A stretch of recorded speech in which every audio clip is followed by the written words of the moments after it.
Magandang araw po sa inyong lahat. Ang kwento natin sa araw na ito ay tungkol sa Baryo Maligaya. Dating payapa at puno ng kasiyahan, ngunit biglang nayanig ang katahimikan nang bumalik ang isang estrangherong matagal nang kinatatakutan ng mga tao. Yun ay walang iba kundi si Mang Archie. Ang lalaking ito ay may matikas na pangangatawan, halatang malakas at may otoridad ang bawat kilos. Ngunit sa kabila ng magandang katangian nito, meron siyang kapansanan. Bulag ang kanyang isang mata, at dahil sa kapansanan ito, naging kaaway siya ng mga taga-baryo. Kaaway na kanilang kinatatakutan. Kahit ilang taon na ang lumipas. Dahil sa kanyang muling pagpapakita, muling nabuhay ang takot sa puso ng bawat isa. Ngunit bakit nga ba siya labis na kinatatakutan? Ito ay sapagkat hindi nila nakalimutan ang unang pagkakataon na siya ay napadpad sa baryong yun. Noon pagdating niya, naging sunod-sunod ang naging kamalasan ng mga tao. Natatagpo ang patay ang mga alaga nilang hayop na parang sinipsip ang dugo. May ilang kababaryo silang nagkakasakit ng walang dahilan, at may mga balita ring sinasaniban ng aswang.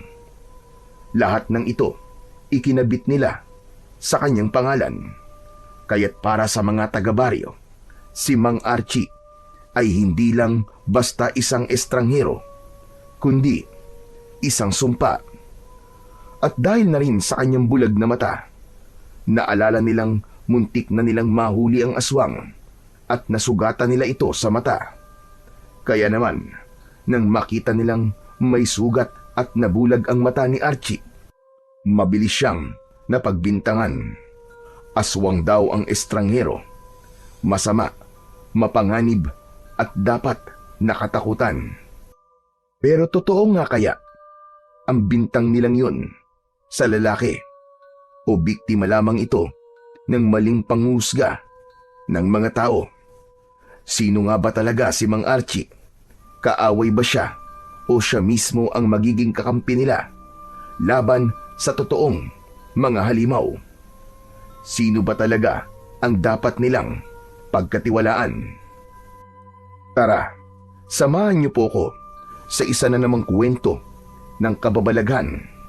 Isang kwento ng pagkakaisa laban sa nilalang na muling nagbabanta.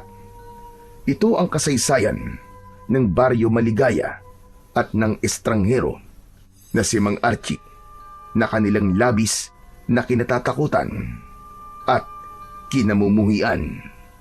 Ngunit bago ang lahat, mga idol, huwag po nating kalimutang mag-subscribe, mag-like at i-hit ang notification bell sa aking YouTube channel na The Voice Addict at Apong Isaak, para sa mas marami pang makapigil hininga na kwentong aswang at katatakutan mula sa mundo ng kababalaghan. Umpisahan na po natin ang kwento. Diyos ka! Tignan mo, Benjo! Bakit, Nay? Ang estranghero, nagbalik na. Hindi maaari ito. Ay nako, Nay, ang OA nyo naman. Bakit ba takot na takot kayo sa dayo na yan? Tanga! Hindi dayo yan. Pero bakit nagbalik yan? Akala ko ba ipatay na yan? Aba, hindi ko alam, Nay. Ngayon ko lang naman nakita ang taong yan eh. Bakit sa akin kayo nagtatanong? Alam ko. Nasabi ko lang yon at hindi ikaw ang kausap ko. Napakamot sa ulo si Benjo, naguluhan sa mga salita ng kanyang ina. Napansin niyang takot ang kanyang ina. Hoy, ikaw, Benjo, ha? Huwag na huwag kang lalapit dyan. Nako, sinasabi ko talaga sa iyo. Yung lalaking yan, palaging may dalang kamalasan dito. Sumpa yan. Buisit yan. Ang tagal nang nawala. naisipan na naman bumalik. Ano na naman ba sumpaan sinasabi niyo, Nay? Anong kamalasan yan? Sa sino ba yung tao na yan? Bakit parang ilag na ilag ang mga tao sa kanya? Napalingon si Benjo sa paligid. Nakita niya ang ilang tao na nagmamadaling pumasok sa kani-kanilang mga bahay. Ang iba ay napaantanda pa ng krus at tulad ni Aling Marta ay hindi din mapakali. Paanong hindi iilag ang mga tao sa kanya? Aswang ang taong yan. Ano ka nyo, aswang? Ano bang pinagsasasabi nyo, Nay? Nako, ikaw, Nay, ha? Masyado ka nang nagiging chismosa at tanda-tanda nyo na naniniwala pa kayo sa mga ganyan. Kung ano-ano na lang ang ibinibintang nyo sa tao. Kawawa naman. Hoy, hindi lang ito pagbibintang, no? Totoo ang sinasabi ko sa'yo. Aswang talaga ang lalaking yan. Bata ka pa lang noon nang huling mapadpad ang estrangherong yan dito sa lugar natin. Siguro hindi mo na natatandaan. Bakit, Nay? Ano bang ginawa niya? At ganyan ang tingin niyo sa kanya? Tunitig sa malayo si Aling Marta sa dayong naglalakad. Tapos ay iniisip ang nakaraan. Hindi mo na naaalala kasi maliit ka pang bata noon. Pero ako, hindi ko yun makakalimutan. Nung dumating yan dito, sunod-sunod ang masasamang pangyayari. Ilang gabi lang, may mga alagang baboy at kambing na natagpo ang patay. May kagat sa leeg, sinipsip ang dugo, wakwak ang tiyan at wala nang lamang loob. Tapos, may mga tao ring bigla na lamang nagkasakit. Walang dahilan, walang lunas. At palagi siyang nakikitang nasa paligid bago mangyari ang mga yon. Baka naman tsamba lang, Nay. Nagkataon. Hindi lahat ng kakaibang nangyayari ibig sabihin may aswang kagad. Kawawa naman yung tao kung siya agad ang pagbibintangan. Paano, Nay, kung halimbawa inosente siya? Napataas ang kilay ni Aling Marta. Halatang naiinis sa pagsaway ng kanyang anak. Malahimik ka nga dyan. Puro ka na lamang kontra. Anong tsamba ang sinasabi mo? Sige nga, sabihin mo, kung tsamba bang makita siya ng mga tao na palakad-lakad sa bukirin at kakahuyan tuwing 10 oras ng gabi? Sige nga. Sino bang matinong tao ang nag-iikot ng ganong oras? Sige nga, sabihin mo nga sa akin. Hindi nakasagot si Benjo. Tahimik siyang napatingin sa direksyon ng lalaki na patuloy na naglalakad ng tuwid at walang inig. Nay, kung totoo po yung sinasabi nyo, bakit naman kaya siya bumalik dito? Meron ba siyang babalikan? At yan ang kinatatakutan ko, Benjo. Baka kaya bumalik yan dito ay para maghiganti sa mga tao. Naku po, wag naman sana tayong madamay. Lumapit ang mga kumare ni Aling Marta at nakisali sa usapan. Lahat sila naiinis na muling bumalik ang estranghero at nagsimula na silang magkwentuhan ng tungkol sa nakaraan.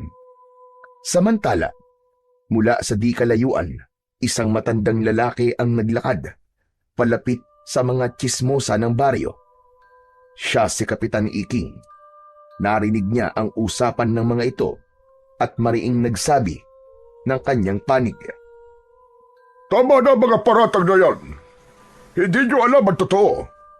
Huwag kayong basta-basta humusga. Ang tao minsan may mga lihim na bitbit. Pero hindi ibig sabihin nun, halimaw na kagad siya. Ay nako, Kapitan. Ikaw pa talaga ang magtatanggol dyan. Hindi mo ba naaalala ang mga nangyari noon? Ilang alagang hayop ang natagpo ang patay at ilang taong nagkasakit na para bang sinasanipan. Sino bang palaging nasa paligid? Hindi ba siya? Marta, madaling sabihin yan. Madaling magbintang, lalo na kung takot kayo sa isang tao na hindi nyo pa lubos na kilala. Pero isipin nyo, lahat ng paratang na yan ay salita lang. Bakit?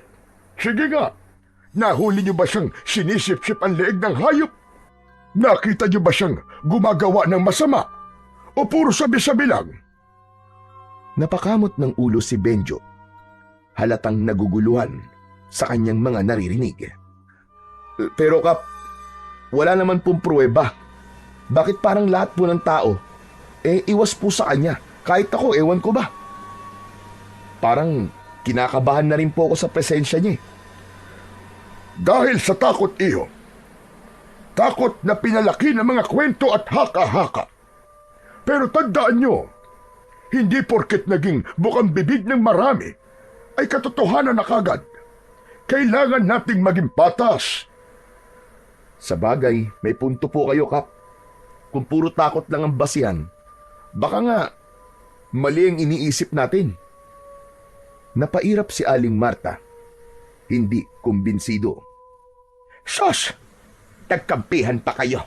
Paano kung totoo mga kwento at binabaliwala lang ninyo? Paano kung mangyari ulit yung nangyari noon? Sige nga. Pag nagkasakit ulit ang mga tao, o may hayop na naman na mapatay, anong gagawin nyo? Kung ganun, ako mismo ang haharap sa kanya. Ako ang kapitan dito at responsibilidad kong protektahan ang lahat ng mga mamamayan dito.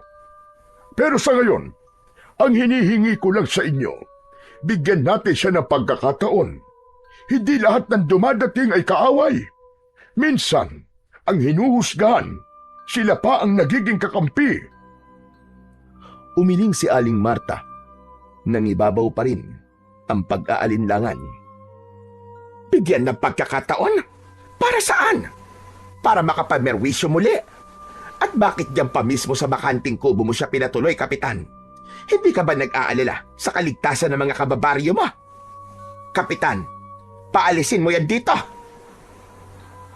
Nag-ingay ang mga tao.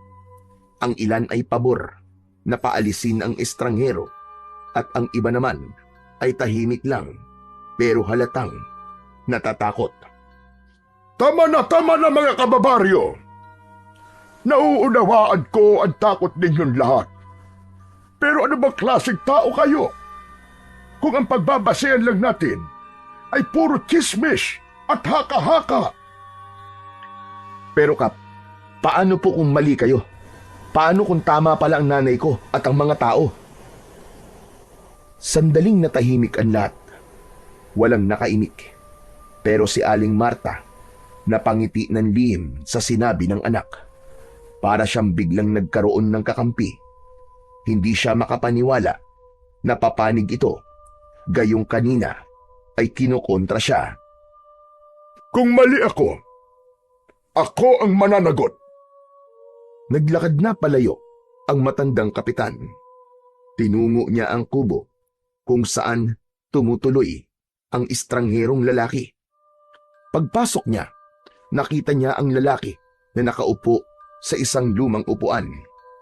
Hawak nito ang kanyang sintido at nakatingin sa kawalan. Maya-maya pa ay lumingon ito. Hindi ito nagulat nang makita si Kapitan Iking. Sa halip, bahagya siyang ngumiti. Kumusta ka dito? Hindi po masyadong ayos. Narinig ko po mga sinabi nila. Ay nako! Bakit? Hindi ka pa ba sanay sa kanila? Kapitan, sanay naman na po ko at hindi na rin ako nagtataka. Medyo nasasaktan lang ng konti kasi hindi pa rin pala nila nakakalimutan yung chismis nun. Na isa akong halimaw, may dalang gulo at kamalasan. Archie, hindi madali ito. Ang mga tao rito, matagal nang takot sa'yo. Ang pangalan mo, parang sumpa sa kanila. Hindi nila kayang banggitin. Pero sa kabila nito, bakit gusto mo pa rin bumalik dito sa amin? Noon, Kapitan, una ako napadpad dito bilang isang estranghero. Wala akong kamag-anak. Wala akong matiran. Lahat ng tao iwas sa akin. Sa halip na tulungan ako, kung ano-anong kwento ang ipinagkakalat nila. Hindi pa man nila ako lubusang kilala. Aswang na kagad ang tingin nila sa akin. Pero huminga ng malalim si Archie bago nagpatuloy sa pagsasalita. Pero ikaw, Kap, ikaw lang ang tumanggap sa akin. Bumalik ako para tumanaw ng utang na loob sa inyo. Sa lahat ng mga taong nandito, ikaw lang ang naniwala na hindi ako ganun, kagaya ng iniisip nila. Hindi ko makakalimutan yun, Kap. Ginawa ko lang naman ang tama. Pero hindi ko rin maitago na nahirapan akong ipagtanggol ka noon. Lahat ng tao galit sa'yo. Hanggang ngayon, dala nila yung alaala ng mga masasamang nangyari noon. At lahat ng yun ay ibinuntun sa'yo. Alam ko yun, Kapitan. At tanggap ko na hindi ko na mababago ang isip nila tungkol sa akin. Kahit ipaliwanag ko na ako'y hindi aswang. Hindi sila maniniwala. Pero bakit hindi mo subukan? Linisin mo ang pangalan mo sa kanila. Hindi ako bumalik dito para linisin ang pangalan ko, Kap. Bumalik ako dito dahil may banta. At ayokong hayaan na masira ang baryong ito sa kamay ng mga tunay na halimaw. Tunay na halimaw? Ano bang ibig mo sabihin? Tama kayo ng narinig, Kap. Kaya ako bumalik ay dahil may nalaman ako na dito sasalakay ang mga aswang. Ano ka mo? May banta po ng aswang dito sa baryo nyo, Kap. Naku, Sus Mariosep, kung totoo sinasabi mo, malaki itong pasanin para sa lahat. Pero paano natin mapapaniwala ang mga tao kung ganyan ang reputasyon mo? Abay sa paningin nila, ikaw ay isang aswang. Sanay na ako, Kap. Buong buhay ko, iniiwasan ako ng mga tao dahil sa itsura ko. Kinukutsa ako at pinagbibintangan ng kung ano-ano. Pero wala akong pakialam kung anong isipin nila sa akin. Ang mahalaga sa akin, mapangalagaan ko itong baryo mo. Bilang pagtanaw ng utang na loob ko sa inyo, Kapitan. Salamat naman kung ganun. Handa ka magsakripisyo para sa baryo na to, para sa katahimikan. Pero may tanong lang ako. Ano ka ba talaga, Archie? Ano ang pagkatao mo? Tumayo ang estrangherong si Archie. Inilapag niya ang bag sa mesang maliit at saka marahang binuksan. Inilabas niya ang mga nakatagong mga matutulis na patalin, mga lubid at ilang gamit na hindi karaniwan. Tinignan niya si Kapitan ng diretsyo. Hindi ako aswang, Kapitan. Kundi, isa akong manunugis ng mga halimaw na kinatatakutan nila. Kaya ako madalas na nasa bukid o kaya nasa kakahuyan dahil doon naglalagi ang mga nilalang na yon. Halos hindi ako matulog para lang magbantay sa gabi, para masiguro na walang mabibiktimang mga tao. Ganun ba? Grabe pala ang sakripisyo mo, iyo. Hindi ko akalaing yun ang ginagawa mo, kahit na binabatikos ka ng lahat. Kaya nga po kung tutusin, marami sa kanila ang utang ang buhay sa akin. Pero kahit kailan, ay hindi ko yun ipinagmalaki o naningil man lang sa kanila. Nanahimik ako.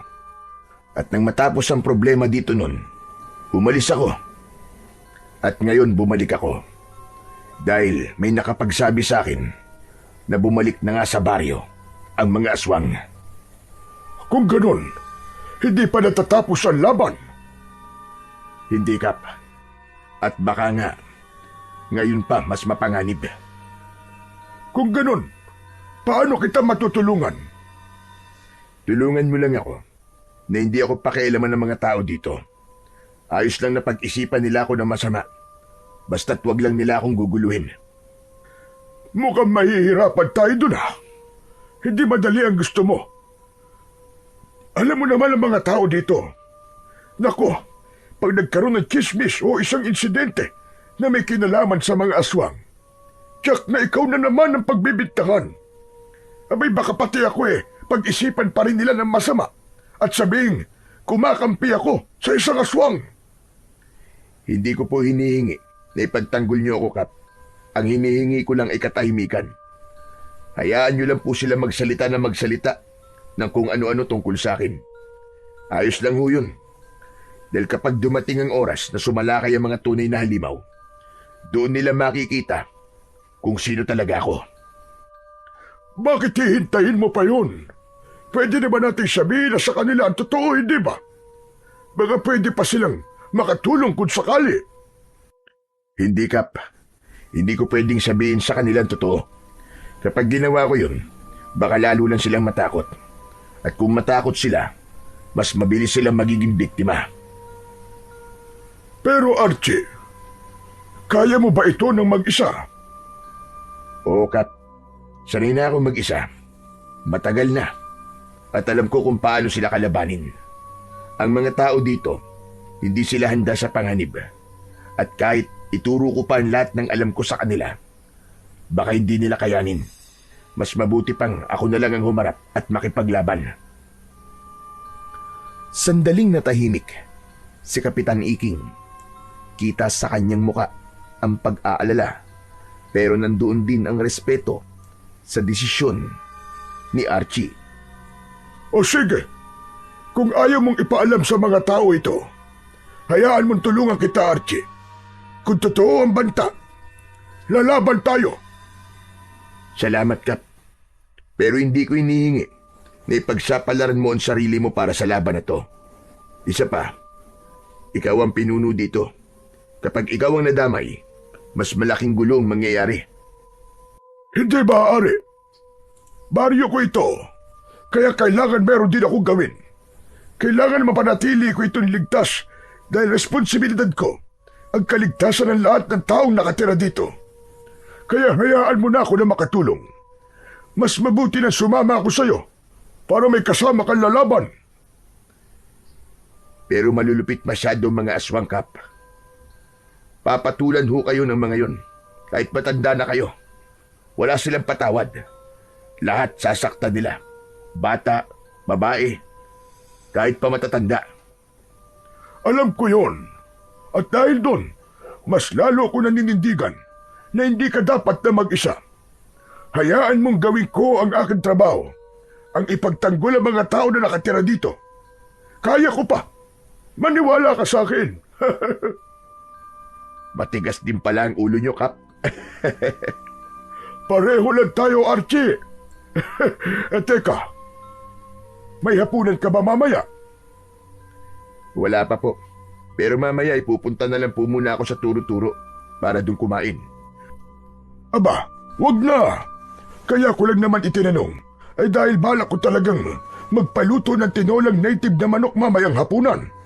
Huwag ka nang pumunta sa turo-turo. Dadala na lang kita dito na makakain mo. Naku nakakahiya naman ho, Kapitan.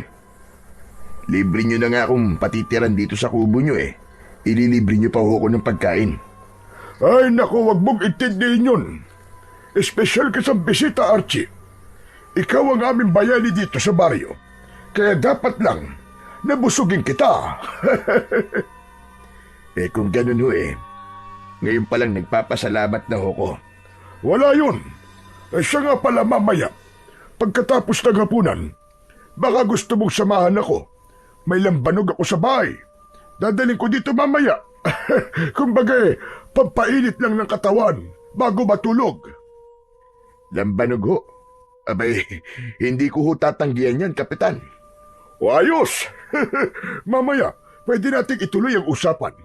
Pwede tayo magplano kung ano ang dapat natin gawin at kung paano natin mapipigilan ang banta ng mga aswang. Sige po, Kap. O siya, iiwan na muna kita at ipapahuli ko muna yung manok na lulutuin ko. Tapos ay magpapahanda ko ng masarap na pulutan nating dalawa. O siya, sige na, magpahinga ka na muna. At siguradong pagod ka sa biyahe. Matulog ka. Ipinaayos ko na kanina ang tulugan mo. Kumpleto na yun ang gamit. May unan, may kumot at kulambuna. Wala ka ng ibang aalalahanin. Bukas, papahiramin na lang kita ng mga kaldero at kasirola para may magamit kang lutuan. O sige, aalis na ako. Maraming salamat, Kapitan. Pagkaalis ng Kapitan, nag-ayos na muna si Archie sa loob ng kubo. Nang matapos ay nahiga siya sa banig at nagpahinga. Ngunit paglingon niya, nakita niya ang sarili sa salamin. Napahawak siya sa kanyang isang mata. bulag, nakatakip ng itim na tela na parang sa isang pirata. Napabuntong hininga ang lalaki. Bigla niyang naalala ang nakaraan.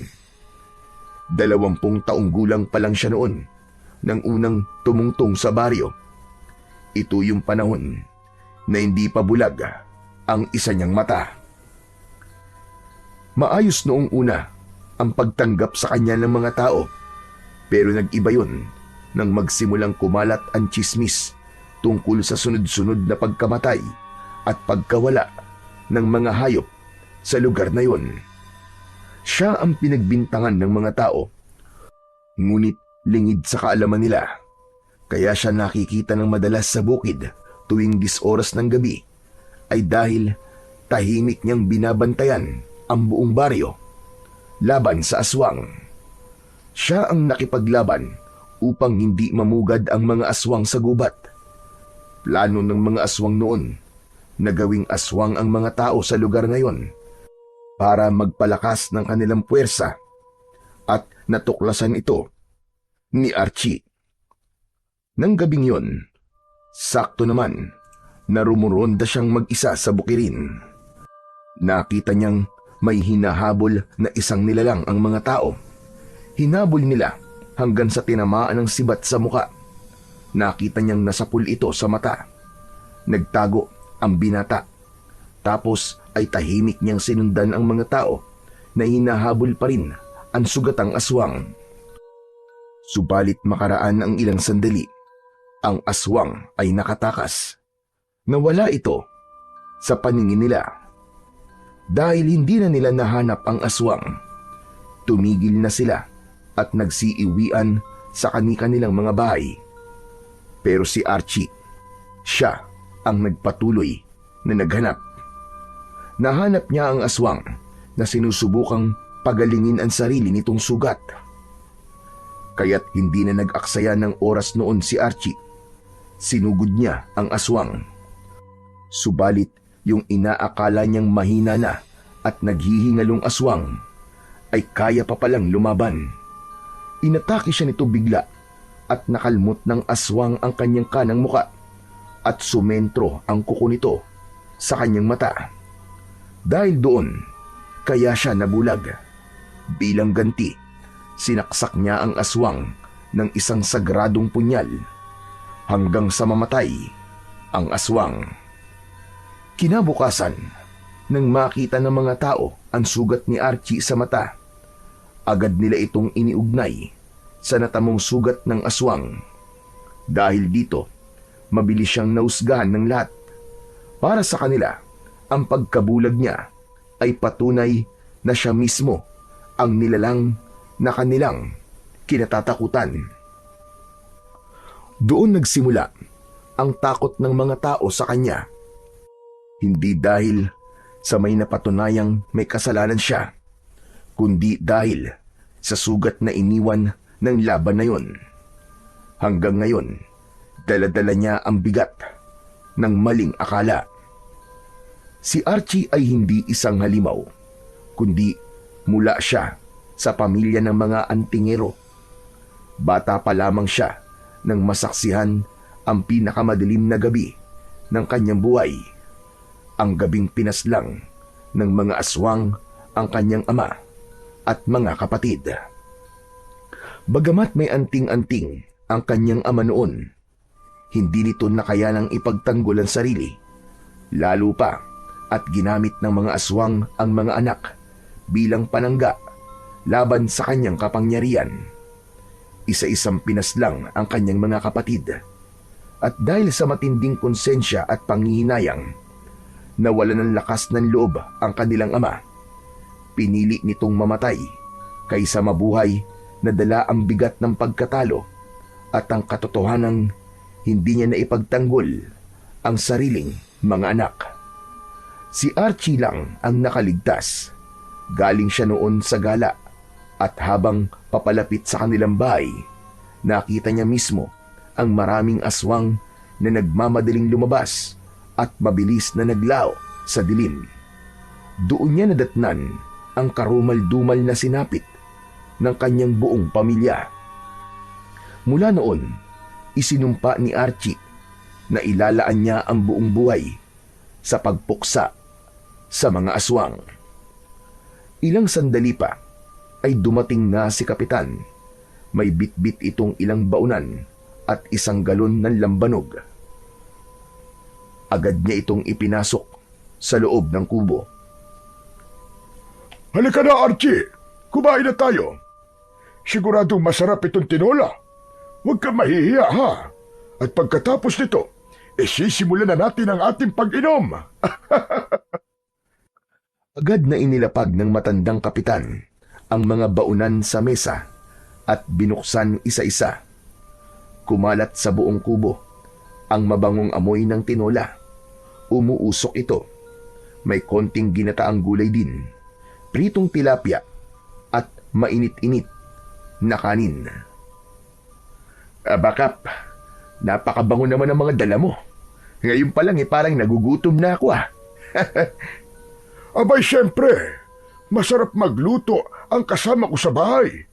Saka hindi pwedeng simpleng pagkain lang ang ihahain ko sa'yo. Dapat espesyal ang lahat. Heto ang tinola. Tikman mo. Malambot ang karne at malasang malasa talaga. Kaagad nang naupo si Archie at hinarap ang pagkain. Agad siyang kumuha ng sabaw at nalasahan ng init at linamnam nito. Napahinto siya sandali at napangiti. Bakap, totoo nga, masarap Malasa ang sabaw, saka tamang-tama ang timpla ng luya at malunggay. Namiss ko ito, Kap. Salamat naman at nagustuhan mo. Pero alam mo ba kung anong sikreto ng putahing yan? Ano ho, Kap? Bukod sa sariwa ang karne, sariling talim din ang luya at malunggay. Ganon din ang papaya na sahog niyang tinola. Kaya iba talaga ang lasa niyan kumpara sa ibang luto. Lahat sariwa, walang kemikal. Ayos po yun Maganda sa katawan na ganitong pagkain. Pampalakas. Tama ka. O sige na, kumain ka lang Magpakabusog tayong dalawa. Habang kumakain, nagpatuloy sila sa masayang usapan tungkol sa kanilang kinakain. Napaisip si Archie habang sinusubo ang tinola. Hindi lang dahil sa sariwang sahog at gulay, kaya masarap ang lasa nito. Ang tunay na dahilan ay ang pakiramdam ng pagtanggap at pagpapahalaga.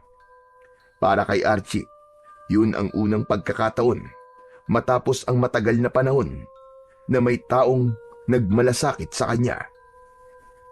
Pagkatapos kumain, nagsimula na silang uminom. Alam mo, iyo, kung ako lang ang masusunod, gusto ko matigil ng chismis tungkol sa iyo Pero alam mo naman ang mga tao dito, di ba? Huwag na po kayong mag-alala, Kap. Ayos lang po yun. Tulad ng sinabi ko, naiintindihan ko naman sila. Masaya na po kung may naniniwala sa akin, maski isa. Sapat na ho yun. Nagpatuloy ang kanilang inuman hanggang sa hindi na nila namalayan ng oras. Lumalim ang gabi at inabot pa sila ng madaling araw. Habang tumatagal, lalo pang naging masaya ang kanilang kwentuhan. Nagbahagi sila ng kani-kanilang karanasan sa buhay. Masaya sila at panay ang tawanan, tapos biglang malulungkot. Paiba-iba sila ng emosyon. Habang lumalalim ang usapan nila, isa lang ang napagtanto nila. Parehas silang walang sariling pamilya. Pareho silang tumandang binata. Lumipas pa ang ilang sandali at kapwa na sila lasing. Si Kap halos hindi na makatayo at nakatulog na lang sa lapag ng kubo. Ganon din si Archie. Kinabukasan, nagising si Archie nang makarinig ng kaguluhan sa labas. May mga tao sa bakuran ng kubo. Paglabas niya, nakita niya si Aling Marta na siyang nangunguna sa gulo. Sigaw ito ng sigaw at galit na galit sa hindi niya malamang dahilan. Halos lahat ng mga kapitbahay ay naroon. Ikaw na hayop ka! Ang kapal ng mukha mo magpakita pa dito sa harap namin! Malas ka talaga dito! Malas! Salot! Teka. Ano bang nangyayari? Bakit to galit na galit kayo? Aba, at talagang nagmaang-maangang kapang hayop ka. Ang kapal talaga ng mukha mo! Wala akong panahon sa inyo. Kung wala kayong sasabing matino, magsialis kayo dito. Ang kapal ng mukha mo! Matapos mong patayin ng mga alaga kong baboy, ipagtatabuyan mo kami! Alam mo bang 2 araw na lang ay maaari ng mga baboy ko? Ilang buwan kong inalagaan tapos papatayin mo lang? Wala kang awa, animal ka! Umalis na ho kayo dito. Hindi ako pumatay sa baboy mo. Talaga ba? Tatanggi mo pa, ha? Hoy! Walang ibang gagawa nun kundi ikaw. Alam namin kung ano ka. Aswang ka! Huwag mong ipagkaila. Yung 2 baboy ko na pinatay at nilapa mo. Pambayad ko sana yun sa mga utang ko. Inaasahan ko na sana makakaahon kami kahit paano. Pero anong ginawa mo? Nilaman mo lang na parang wala lang. Umiyak si Aling Marta, pero ang galit ay nangingibabaw sa kanyang boses. Hindi ka ba tinatablan ng konsensya mo? Kung gutom ka, pwede ka naman mag-alaga ng sarili mong hayop. Pwede kang kumain hanggang magsawa ka. Wala kaming pakialam. Pero bakit pati pag-aari ng iba, pinakikialaman mo? Wala kang awa, hayop ka. Hayop na walang puso. Demonyo ka. Salot! Hindi ko alam kung anong sinasabi mo. Umalis kayong lahat dito. Lumapit si Aling Marta kay Archie at hindi nagpatalo sa titigan. Matatalim ang kanyang mga mata, puno ng galit at paninisi. Ikaw na salot ka. Hindi ka na dapat pabumalik dito. Simula nang tumungtong ka sa baryong ito, ikaw na ang dahilan kung bakit takot ang mga tao sa tuwing sasapit ang dilim. Hindi makatulog ang mga bata dahil sa alulong ng mga aso at ingay ng mga hayop sa paligid. Pati kabuhayan namin pinapatay mo. Wala kang silbi dito. Isa ka lang walang kwentang estranghero na nagpapanggap. Kaya umalis ka na habang maaga pa. Dahil kung hindi, kami mismo maniningil sa lahat ng gulo at malas na dala mo. Tama na. Sobra ka na. Wala akong ginagawang masama sa inyo. Kung may namatay mang hayop sa bakuran mo, hindi ako may gawa nun. Napabuntong hininga ang lalaki. Pinipigilan niya ang sarili na magalit. Manahimik ka na. Wala akong kasalanan. Malinis ang konsensya ko. Manahimik ka. Nagmamalinis ka pang aswang ka. Salot! Aswang! Umalis ka dito. Umalis ka sa baryo namin. Maya-maya pa, habang umiinit lalo ang tensyon, biglang dumating ang binatang si Benjo at naabutan ang kanyang ina na gumagawa ng eksena sa harap ng kubo ng estranghero. Agad niyang hinawakan ng ina at marahang hinila papalayo. Nay, tama na yan, Nay! Nakakayang ginagawa niyo, tara na po! Umuwi na tayo! Huwag kayong gumawa ng gulo dito! Ano ka ba? Kakampihan mo tong estranghero na to kaysa sa sarili mong ina. Anak naman, kinain niya ang 2 baboy natin. Tama na, Nay. Huwag kayong magsalita ng ganyan. Wala ho kayong patunay na siyang may gawa nun. Hindi niyo naman nakita eh. Walang nakakita. Benjo, huwag kang makialam dito, ha? Pero, Nay, pabayaan mo ako. Hindi ko uurungan ng aswang na yan. Malas yan, salot! Lumayas ka ditong salot ka.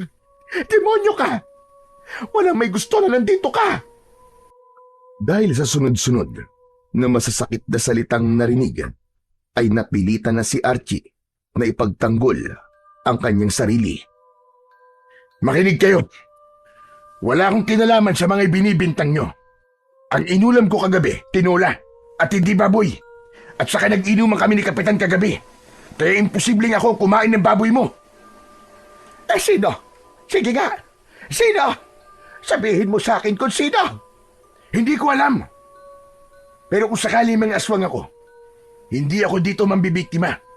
Lalo na't alam ko na na pinagbibintangan niyo ako. Tanga lang ang gagawa nun. Tama ba ako o mali? Natahimik ng sandali si Aling Marta. Ganon din ang mga tao na nagsimulang magtinginan sa isa't isa. Magaling ka lang magpalusot. Pero tong sinasabi namin sa'yo, humanda ka kapag may nangyari pang ganito. Dahil kung hindi, mapipilitan kaming gumawa ng anumang paraan para mapalayas ka na dito ng tuluyan. Nay, ano ba? Tama na sabi. Huwag niyo nang palalain ang sitwasyon. Hindi na maganda yung mga sinasabi niyo eh. Abang nagtatalo pa ang mag-ina, tumalikod na si Mang Archie at papasok na sana sa loob ng kanyang kubo. Ngunit bigla siyang natigilan nang maramdaman niya ang malakas na pagtama ng bato sa kanyang likod. Napahinto siya at marahang hinaplos ang bahagi kung saan tumama ang bato. Dahan-dahan siyang lumingon. Tinignan niya ng masama ang mga tao. Tatalikod ka talaga! Hoy! Kahit ikaw pa ang pinakamabangis na aswag dito, hindi kita uurungan. Hindi ako natatakot sa'yo. Gusto mo maglaban tayo ngayon eh. Ipakita mo ang tunay mong anyo. Muling napako ang mata ng lahat kay Mang Archie. Hinintay kung ano ang gagawin niya, kung siya ba ay lalaban o magpapasensya. Habang patuloy na nag-iingay ang mga tao sa labas ng kubo, lumabas mula sa loob si Kapitan Iking. Hawak nito ang ulo na mabigat dahil sa labis na kalasingan kagabi. Ano na naman ba ito? Anong kaguluhan to? Kaya aga-aga nag-iingay kayo. Ayan, Kapitan. Namatay ang 2 baboy ko kagabi. Manganganak na ang mga yun eh. Sayang na sayang. Ayaw niyo naman kasing maniwala sa akin eh. Aswang ang lalaking yan at sigurado ako na siya na naman ang may kagagawan nun. Nako, kayo talaga.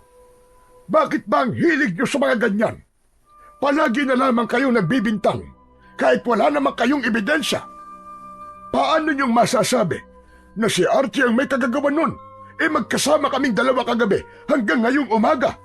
Napasobra nga ang inom namin eh. Ano? Magkasama kayo na magdamag? Oo, medyo napasarap ang kwentuhan namin. Kaya inabot kami ng halos madaling araw. Kaya imposible na siyang may gawa ng sinabi niyo. Kung may nangyari mang masama sa mga baboy mo, hindi siya ang may kagagawan nun. Hindi siya ang may kasalanan. Nagkatinginan ang mga tao sa paligid. May ilan na tila nahiya. May iba namang halatang hindi pa rin kumbinsido, pero napilitan na lamang na manahimik.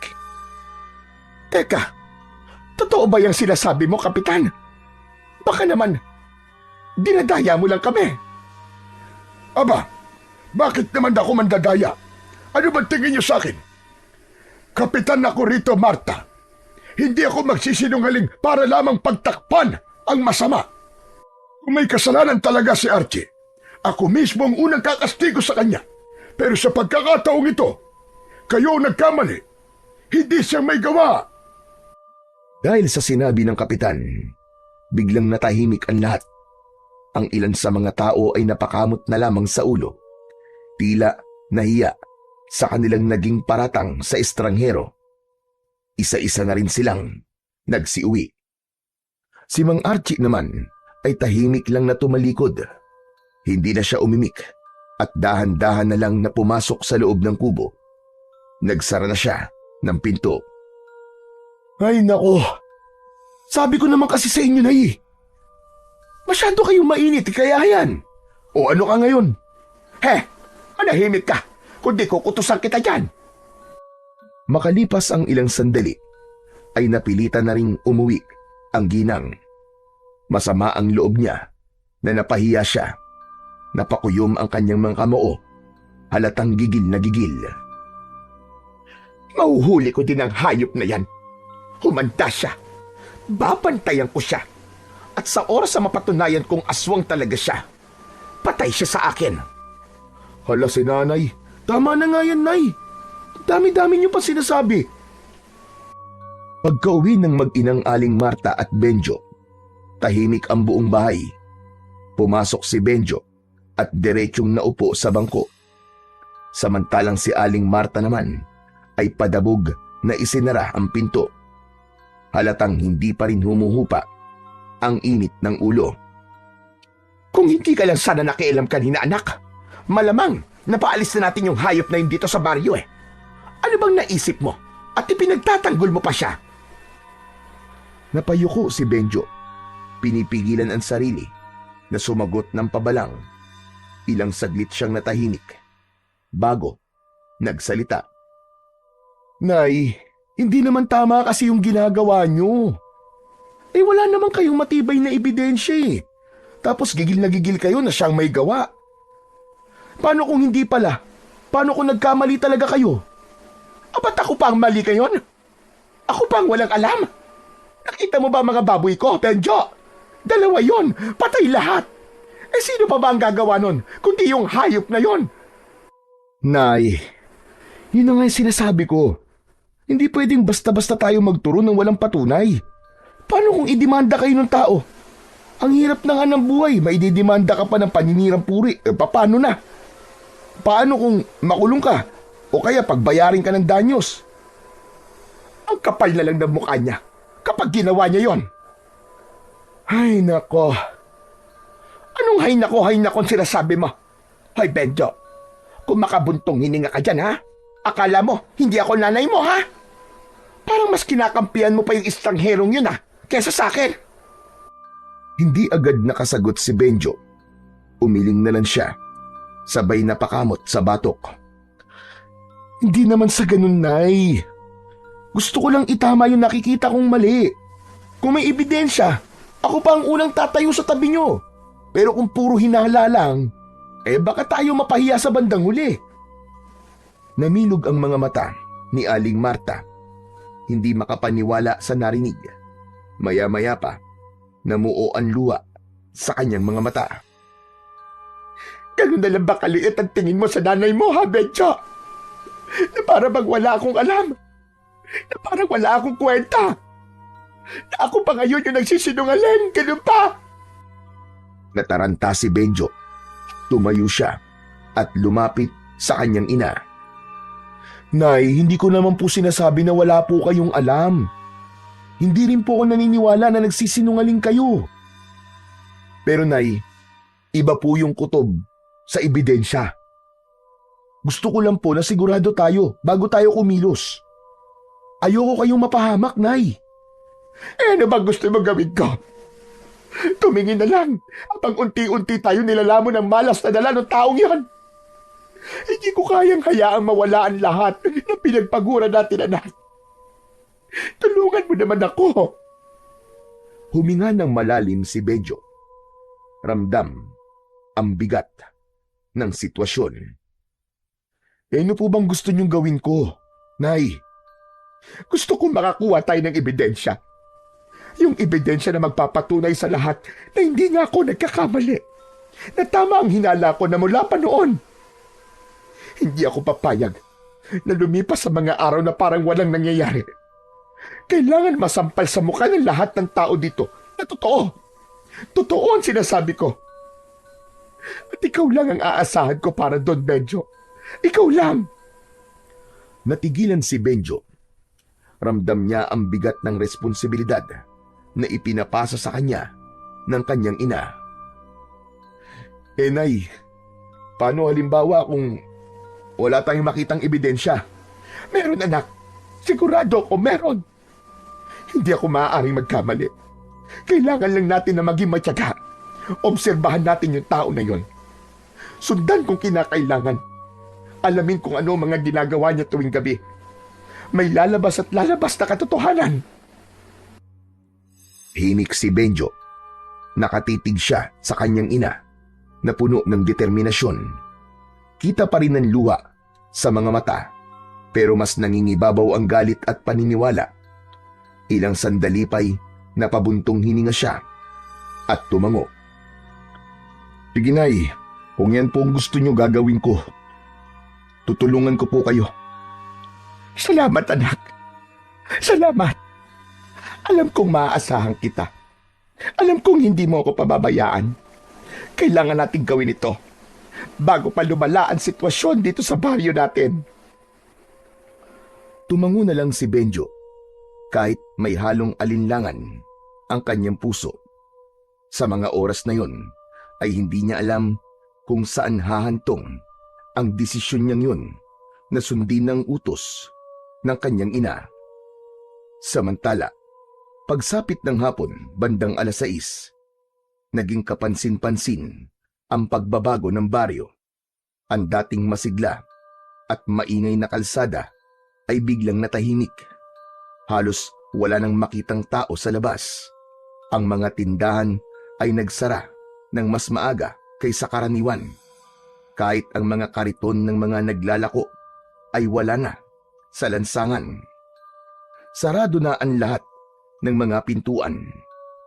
May mga nakatali pa na lubid at tinakpan ng itim na tela.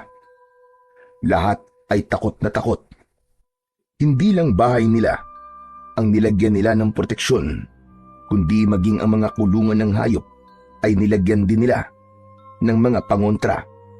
Sinabuyan nila ng asin ang mga bubungan at sahig at nagsabit ng mga nakataling bawang. May ilan na naglagay pa ng krus na yari sa kawayan at itinusok sa harap ng kulungan ng mga hayop. Samantala, sakto 10:00 ng gabi, naghanda si Benjo. Hawak niya ang maliit na flashlight at isang pamalo na matulis ang dulo. Lumabas siya ng bahay at naglakad sa kalsada. Papunta siya sa kubong tinutuluyan ni Mang Archie upang doon ay magmanman. Mabigat ang kanyang loob na gawin yun. Pero dahil sa pagmamahal sa kanyang ina, mas nangibabaw ang kagustuhan niyang malaman kung ano ba ang katotohanan. Tahimik na tahimik ang buong baryo ng mga oras na yun. Ngunit habang naglalakad sa madilim na daan, biglang may narinig siyang boses mula sa kanyang likuran. Benjo! Aba, anong ginagawa mo dito sa labas na ganitong oras? Ay, Diyos ko! Ay, Kap, kayo pala. Nagulat ako. Akala ko kung sino na eh. Pasensya ka na. Ako man nagulat nang makita kita na naglalakad dito. Saan ka ba patungo niyan? Naglalakad-lakad lang ho. Naglalakad-lakad? Abay, bakit? Hindi ka ba takot sa aswang? Hindi po. Hindi po ako takot. Gusto ko lang pong malaman ng totoo. Totoo? Ano bang ibig mo sabihin? Kung totoo bang may aswang talaga? O kung yung estranghero na yun ba talaga ang pumatay sa mga baboy namin? Ayoko pong makinig sa sabi-sabi. Kaya gusto ko po, ako mismong makaalam ng totoo. Sandaling natahimik si Kapitan Iking. Tinitigan niya si Benjo bago muling nagsalita. Totoo ang mga aswang, Benjo. At sa ngayon, totoo ring may gumagala dito sa baryo natin. Sigurado po ba kayo sa sinasabi niyo, Kap? Totoo ba talaga? Tumango si Kapitan Iking. Seryoso ang muka.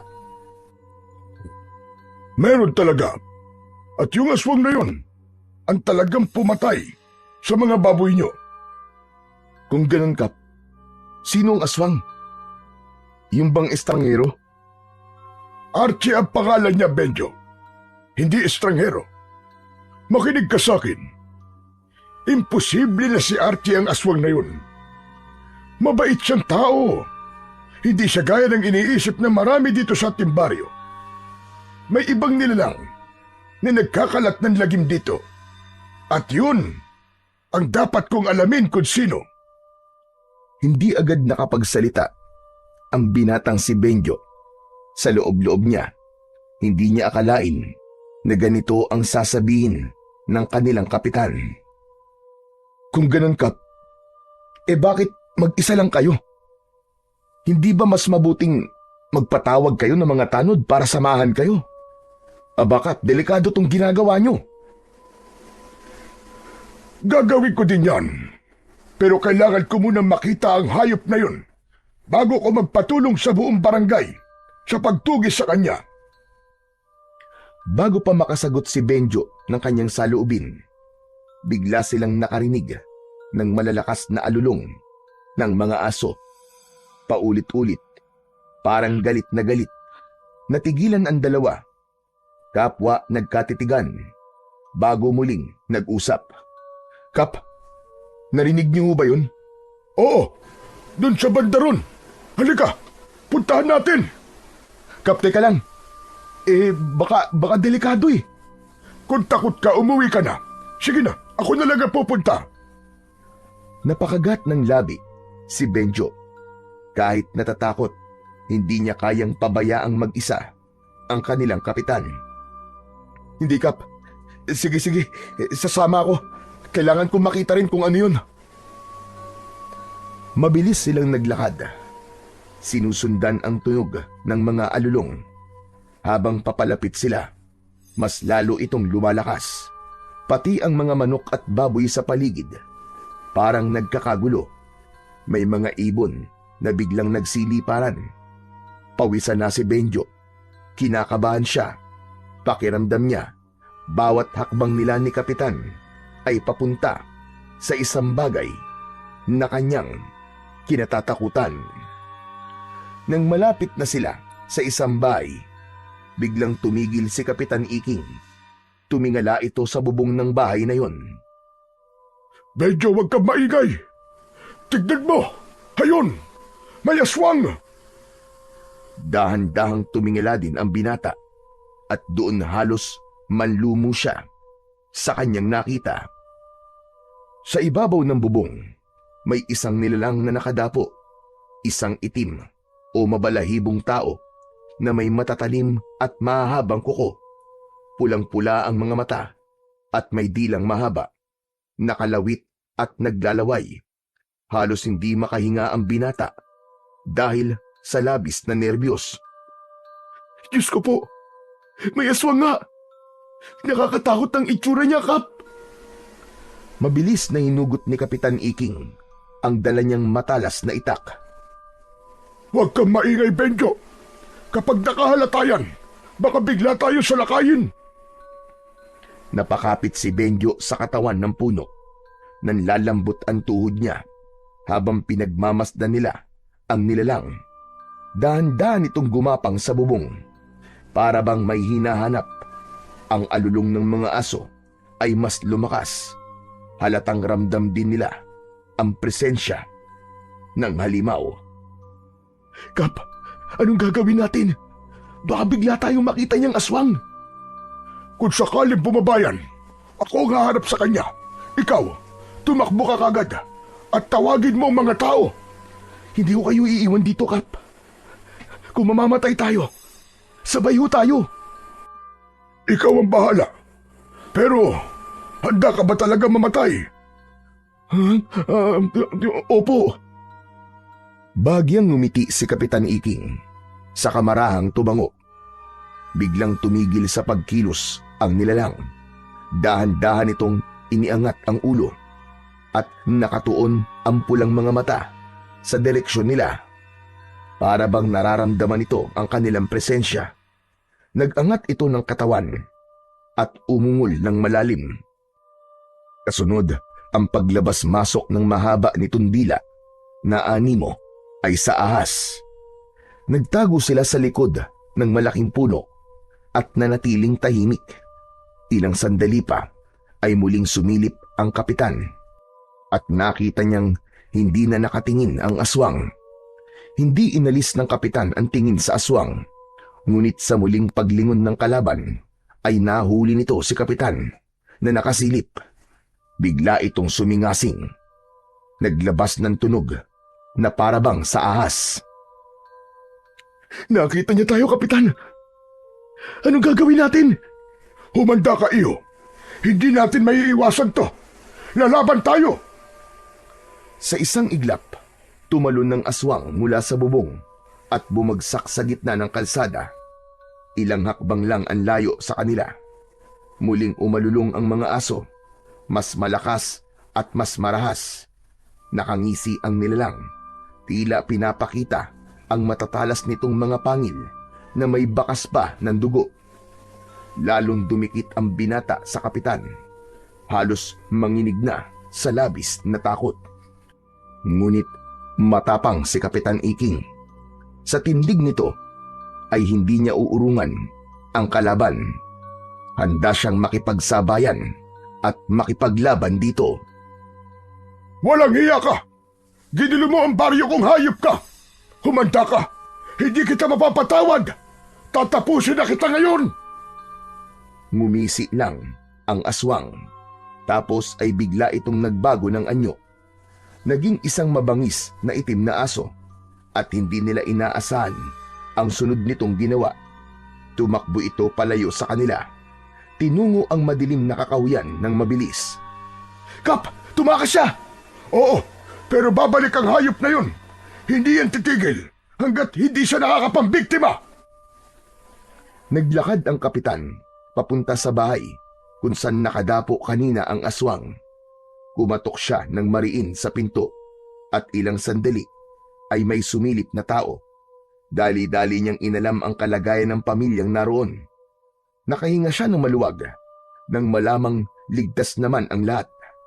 Nag-alala siya ng gusto dahil alam niyang may bagong panganak na sanggol sa bahay na yun at alam niyang yun ang dahilan kung bakit nakadapo ang aswang sa bubong ng bahay. Punterya nito ang inosenteng sanggol. Matapos masiguro ang kaligtasan ng pamilya, mabilis na nagdesisyon si Kapitan Iking. Hindi siya maaaring maghintay pa. Kailangan niya ng kakampi sa gabing yun at ang unang pumasok sa isip niya ay si Mang Archie. Mabuti pa ay umuwi ka na, Benjo. Delikado na dito sa labas. Sige na, ako nang bahala. May kailangan lamang akong puntahan. Sasamahan ko po kayo, Kap. Makulit ka talaga, no? Ay, Diyos ko. Bahala ka na nga. Pagdating nila sa bahay ni Archie, walang tao, tahimik ang paligid, nakasara ang mga bintana at sa labas nakakandado ang pintuan. Napatingin si Benjo kay Kapitan Iking at parehas nilang dala ang kakaibang kaba. Kap, walang tao dito ah. Asan yung estrangero? Umuwi na tayo, Benjo. Pero Kap, Halika na. Ihatid na kita sa inyo. nanahimik na si Benjo at sumunod na lang sa matandang kapitan. Tahimik silang naglakad at pagdating sa bahay nila ay agad na sumalubong si Aling Marta. Kapitan, bakit niyo ho kasama ang anak ko? Inihatid ko lang siya, Marta, para siguradong ligtas na makauwi. Pwede ba? Nakikiusap ako sa'yo. Huwag mo na sanang pilitin si Benjo na sumali sa mga bagay na hindi naman niya dapat pinakikailaman. Baka mapasubo pa ang bata sa alanganin. Alam mo namang delikado ngayon, hindi ba? Natahimik si Aling Marta. Hindi niya inaasahan ang direktang pagsaway mula mismo sa kapitan. Sandali siyang natigilan. O siya, sige na. Iiwan ko na kayo. Nanatiling tikom ang labi ni Aling Marta habang pinagmamasdan ang nakatalikod ng matanda. Tara na, Nay. Pumasok na ho tayo sa loob. Pagkapasok nila sa bahay, agad na hinarap ni Aling Marta ang kanyang anak. O ano? Ano nangyari, anak? Sabihin mo sa akin. Nay, totoong may aswang. Kitang-kita namin ni Kapitan. Nasa itaas ng bubong ni Nanang Ising. Sabi ni Kapitan, yung sanggol na bagong silang ang puntiryang biktimay ng aswang na yun. Sinasabi ko na nga ba? May aswang na talaga dito sa baryo natin. Di ba tama ako, anak? Nako, puti naman pala at kasama mo si Kapitan. O ano nangyari pagkatapos? Nahuli niyo ba yung aswang? Hindi, Nay. Naging aso tapos mabilis na tumakas. Hindi na namin naabutan eh. Kaya si Kap, agad namin pinuntahan si Mang Archie para humingi sana ng tulong kaso walang tao sa kubo niya eh. Sarado. Halos mapatalon si Aling Marta sa kanyang narinig. Panay ang kumpas nito ng kamay habang nagsasalita. Ayun na! Kita mo na, di ba? Tama ako. Aswang nga ang taong yun. Siya nga ang aswang. Teka lang po, Nay, teka lang. Wala naman po kung sinabing aswang si Mang Archie Tigilan mo na nga ang pagtawag sa pangalan niya. Baka pati tayo ay malasin. At saka ano bang kailangan mong patunay? Sige nga. Hindi ba sapat na kung kailan kayo nakakita ng aswang, saka naman siya wala sa bahay niya? Isipin mo habang ang lahat dito sa baryo ay takot na takot, siya lang ang may lakas ng loob na gumala sa gabi. Anak, estranghero ang lalaking yon. Wala tayong alam sa kanya. At sa tingin ko, siya talaga ang aswang. At mananagot siya sa lahat ng mga kasalanan niya. Sandali lang, Nay. Huwag naman po tayong basta-basta gagawa ng konklusyon. Hindi pa sapat na ebidensya yun para sabihin si Mang Archie nga ang aswang. Bakit ba? Lagi mo nalang pinagtatanggol yung taong yon. Bakit palagi mong binabanggit ang pangalan niya, Close ba kayo? Hindi ko naman po siya pinagtatanggol, Nay. Ang sinasabi ko lang, hindi ako sigurado kung siya nga o hindi ang aswang. Iba yung itsura ng aswang, Nay. Hindi siya mukhang tao. Tumahimik ka. Sinabi ko sa'yo, walang alinlangan, siya ang aswang. Itaga mo yan sa bato. Hindi ako kailanman nagkamali sa kutob ko. Natahimik si Benjo. Napatingin siya sa sahig at sa loob-loob niya, nagsimula na rin siyang magduda sa tunay na katauhan ni Mang Archie. Pero may parte pa rin sa isipan niya na ayaw niya agad na mangusga. Kinabukasan, mabilis na kumalat ang balita tungkol sa aswang na nakita ni Kapitan Iking at Benjo. Sa bawat sulok ng baryo, ito ang naging laman ng usapan ng mga tao. Sa palengke, sa tindahan, at maging sa mga labahan sa tabi ng ilog. Iisa ang binabanggit nilang pangalan, si Mang Archie.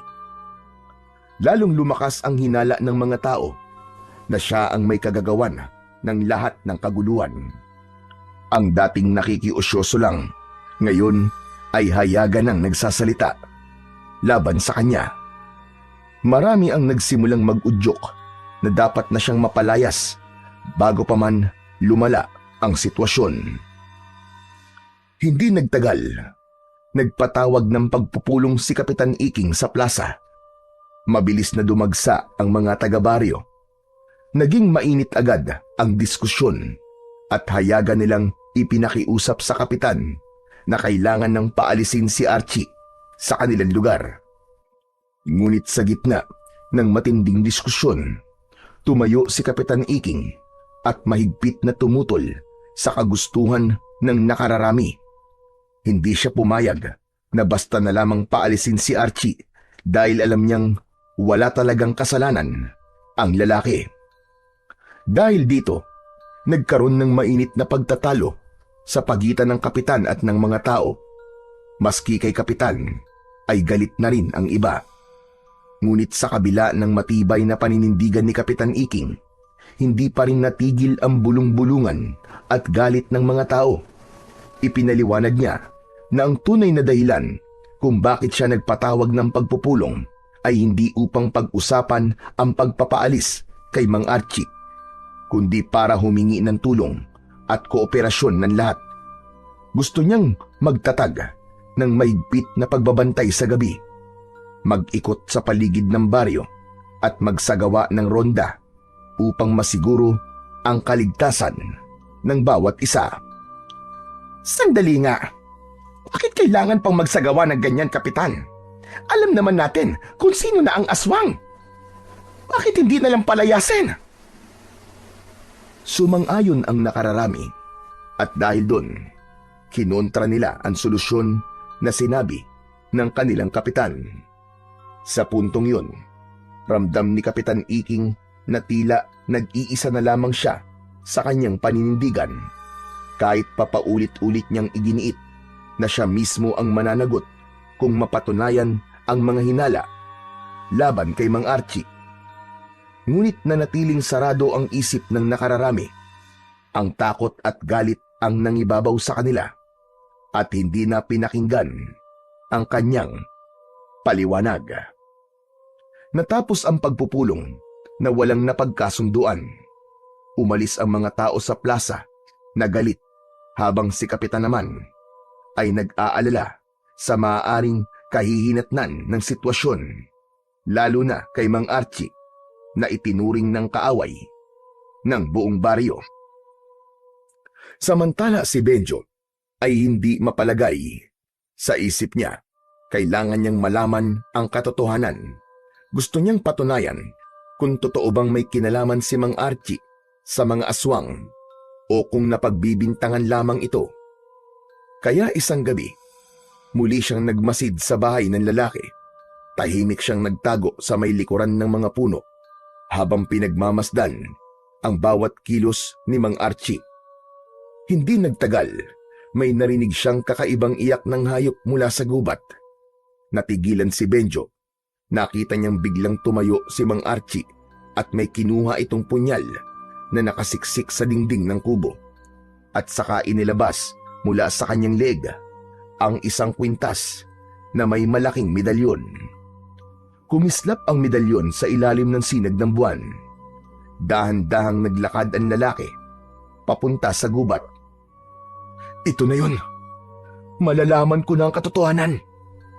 Aswang ka ba talaga o ano? Ano bang pakay mo dito sa baryo namin?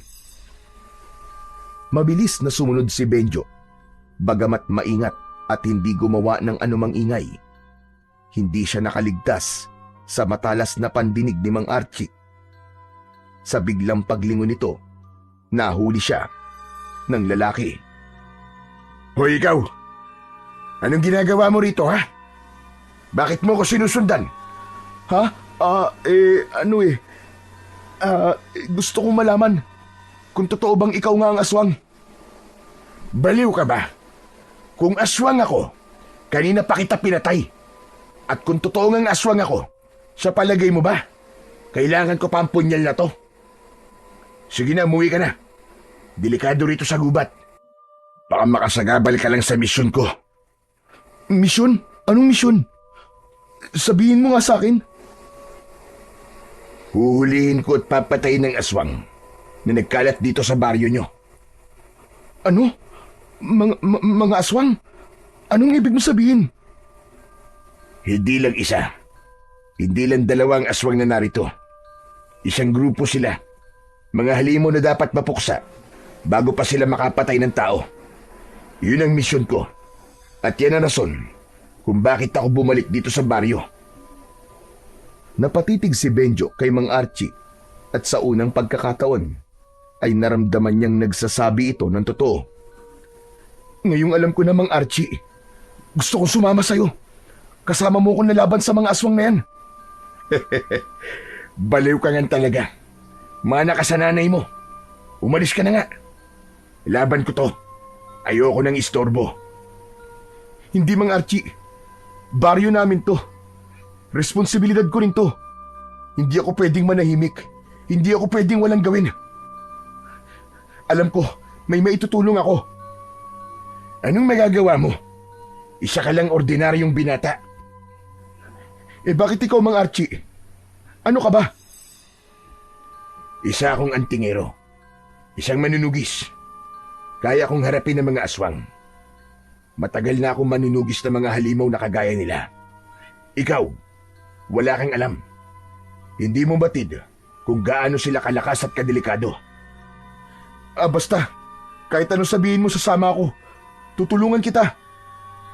Hindi pa natatapos ang kanilang pagtatalo ay bigla silang natigilan nang biglang may lumitaw sa itaas ng puno. Isang nilalang na may malaking pakpak na parabang sa paniki. Mapupula ang mga mata nito at may buhok na magulo. May mahaba rin itong mga kuko. Diyos ko! Aswang! Mabilis na kumilos si Mang Archie. Hinugot niya ang kanyang mahiwagang punyal mula sa kanyang bewang at mahigpit na hinawakan yun. Pagkatapos ay itinapat niya ang talim sa medalyon na nakasabit sa kanyang leeg. Pumikit siya at umusal ng mabilisang orasyon. Sa mismong sandaling yun, biglang kumislap ang medalyon. Hindi isang ordinaryong liwanag ang lumabas, para itong isang matalim na sinag. Dumaloy ang sinag, papunta sa talim ng punyal at mula roon ay tumama ito ng diretso sa nilalang na nakadapo sa puno. Kasabay ng pagtama nito, isang nakapangingilabot na sigaw ang pinakawalan ng aswang. Halos mabingi si Benjo at si Mang Archie. Delikado ito. Nagtatawag na siya ng mga kasama. Sige na, Benjo. Umalis ka na. Pero umiling si Benjo kahit nanginginig ang tuhod at pawisan. Dahil sa nervyos ay hindi siya umatras. Hindi, Mang Archie. Sabi ko sa'yo, tutulong ako eh. Mamamatay ka rito, Benjo. Kahit na, tanggap ko yun. Haharapin ko to. Kesa naman sa habang buhay ako nabubuhay sa takot. Lumipad ng mabilis ang nilalang. Pababa, diretsyong sumugod kay Archie. Sa lakas ng hampas ng pakpak nito, napayuko silang pareho. Umalis ka na! Hindi mo to laban! Sige na! Pero tumakbo si Benjo at dinampot ang isang matulis na kahoy sa lupa. Kahit takot na takot, itinutok niya ito sa nilalang na lumilipad. Lalong tila ng gigil ang aswang. Muling lumipad ng paikot-ikot sa itaas na parabang nagmamasid at naghahanap ng tamang pagkakataon. Si Archie naman, kalmado lang at nakatingin sa kalaban. Ang medalyon sa kanyang leg ay patuloy na kumikislap. Bumaba ka dyan, demonyo ka! Maglaban tayong dalawa! Muling nagpakawala ng nakakabinging sigaw ang aswang. Sabay mabilis na lumusog muli. Sa pagkakataong yun, magkasabay na kumilos si Mang Archie at si Benjo. Unang tumama ang hawak na matulis na kahoy ni Benjo. Nasaksak niya ang aswang sa dibdib. Agad na bumulwak ang itim na dugo mula sa sugat at sa bibig ng aswang. Nanlisik ang mga mata nito at pilit pa ring umungol. Subalit unti-unti itong nanghina at bago pa tuluyang bumagsak, pumaling ang ulo ng nilalang at bumuka ang bibig nito na parang gustong sumigaw, ngunit puro impit na ungol na lamang ang lumalabas. Sa huli, bumulagta itong nakatihaya. Agad na lumapit si Mang Archie sa halimaw at sinaksak pa ang aswang sa dibdib nito, direkta sa puso. Isang apoy ang biglang lumitaw sa katawan ng kalaban at sinunog siya nito hanggang sa tuluyang naging abo. Teka, Mang Archie. Paano mo yung ginawa? Paano mo nasunog ang aswang? Dahil yun sa medalyon ko. Ito ang tinatawag na medalyon ng San Miguel Arcangel. Ang galing! Pero hindi ba mas magaling ako? Kasi napatay ko ang aswang na yan, maski wala akong ganyan. Sabi ko naman sa'yo eh, kaya kong lumaban. Makakatulong ako. Huwag kang masyadong magmalaki. Hindi pa tapos ang laban. Kung ako sa'yo, umuwi ka na. At huwag ka nang makisali pa. Ngunit muling tumanggi si Benjo. Dahil doon ay biglang hinawakan ni Mang Archie ang bewang ng binata at binitbit ito na parang hayop lang. Walang kahirap-hirap sa kanya ang pagbubuhat sa binata. Mabilis din ang kilos nito at ilang sandali ay nakarating na sila sa bahay ni na Benjo. Ano ba? Bitiwan mo ako! Ano ba? Mang Archie naman eh! Nakakalula ang ginagawa mo eh! Sa lakas ng kanyang sigaw, biglang lumabas si Aling Marta. Napasinghap siya nang makita si Mang Archie na bitbit ang anak niya. Agad siyang kumuha ng pamalo at sinugod ang lalaki. Hayop kang aswang ka! Bitiwan mo ang anak ko!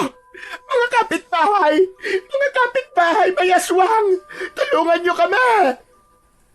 Sunod-sunod ang ginawa niyang pagpalo kay Mang Archie habang pinagmumura ito. Nagsilabasan ang mga tao, dala-dala ang kanilang mga sandata, palakol 2x2 at kahit mga matatalas na itak. Hindi agad nakakilos si Mang Archie dahil sa bilis ng pangyayari. Napilitan siyang bitiwan si Benjo na bumagsak sa lupa. Nang makita ng mga tao, sabay nilang pinagtulungang paluin si Mang Archie. May isa pang biglang sumaksak sa kanyang likod. Pero laking gulat ng lahat nang hindi man lang ito tinablan. Tama na! Ano ba, tigilan niyo na yan! Tama na! Mali kayo ng hinala! Hindi siya ang kalaban natin! Hindi siya ang aswang! Ano ka mo? Ano bang pinagsasasabi mo, Benjo? Totoong sinasabi ko. Si Mang Archie, isa siyang antingero, isang manunugis. Isa siyang tunay na manunugis ng mga aswang, Nay. Kakampi natin siya, hindi kaaway.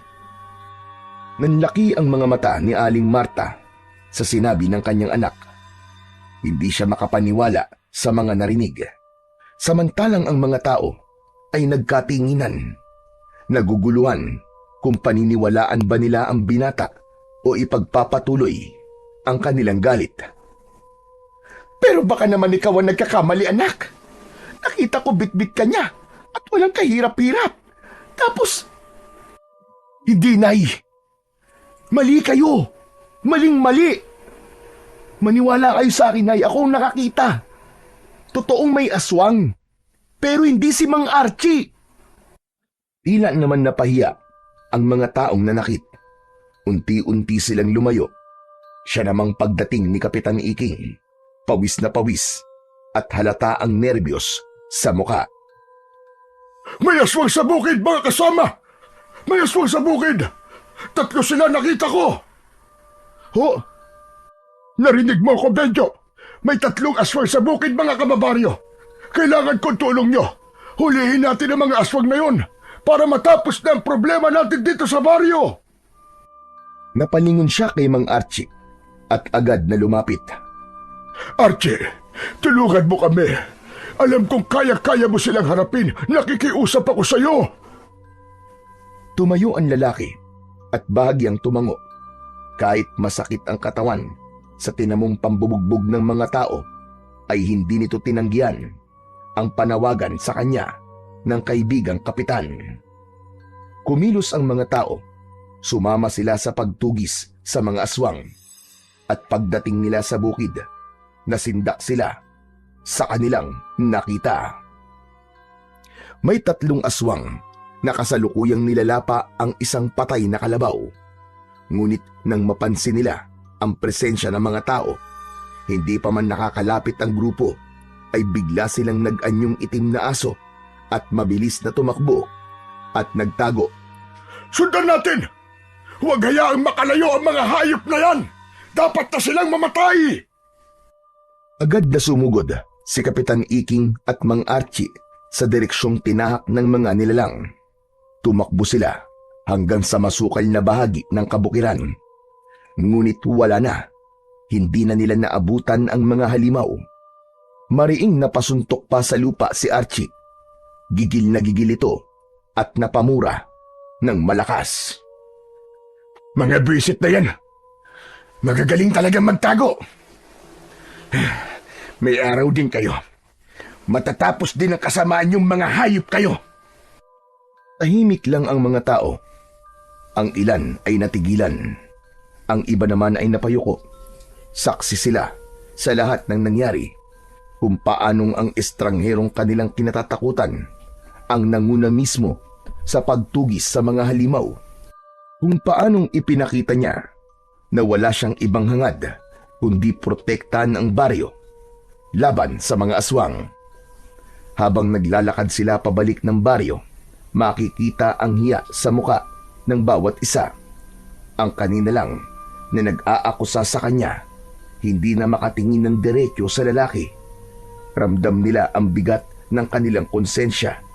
Napagtanto nila na nagkamali sila ng paratang at panghuhusga. Sa kanilang pagbalik sa baryo, dumiretso sila sa barangay hall at doon nagsalita na si Kapitan Iking. Hinarap niya ang mga tao. Ngayon alam niyo na ang totoo. Hindi aswang si Archie. Isa siyang antingerong manunugis. Isang tunay na manunugis ng aswang.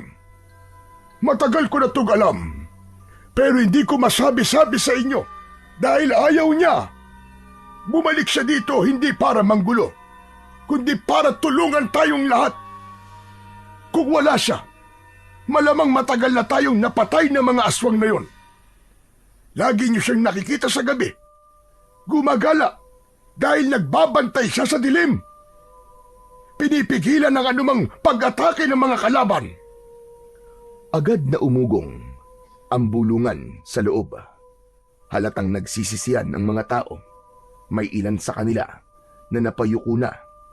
Tapos ay tumingin sila kay Aling Marta na pasimuno ng tsismis. Oo na! Oo na, kasalanan ko na! Huwag niyo na akong tignan ng ganyan! Dahan-dahang lumapit si Aling Marta. Nanginginig ang kamay. Naluluwa din ang kanyang mga mata. Archie, patawarin mo ako. Ako ang nanguna sa paninira sa iyo. Tinawag kitang aswang. Pinaratangan ng masama. Tapos sinaktan pa kita. Hindi ko alam. Patawarin mo ko. Nagkamali ako, Archie. Naiintindihan ko. Alam kong takot kayo. Kaya nyo nagawa mga bagay na yun. Pero huwag kayong mag-alala. Wala akong galit sa inyo. Ang mahalaga ngayon, kailangan nating kumilos bago pa sila muling umatake. Napayuko si Aling Marta. Tuluyan ng umagos ang kanyang luha. Ano ang plano natin ngayon, Archie? Kailangan natin silang mabitag, Kapitan. At para magawa ko yun, kailangan silang palabasin sa kanilang mga lungga. Kailangan natin ng pain. At kapag kumagat sila, dun natin sila huhulihin. Ako na lang! Ako na lang ang magiging pain! Nagulat ang lahat. Lumingon sila kay Benjo, lalo na si Aling Marta, na halos matulala sa narinig. Ano ka ba, anak? Huwag mong idadamay ang sarili mo sa gulo na to. Wala kang laban sa mga halimaw na yan. Nay, kaya ko to. Hindi ako basta nagpapadala sa takot.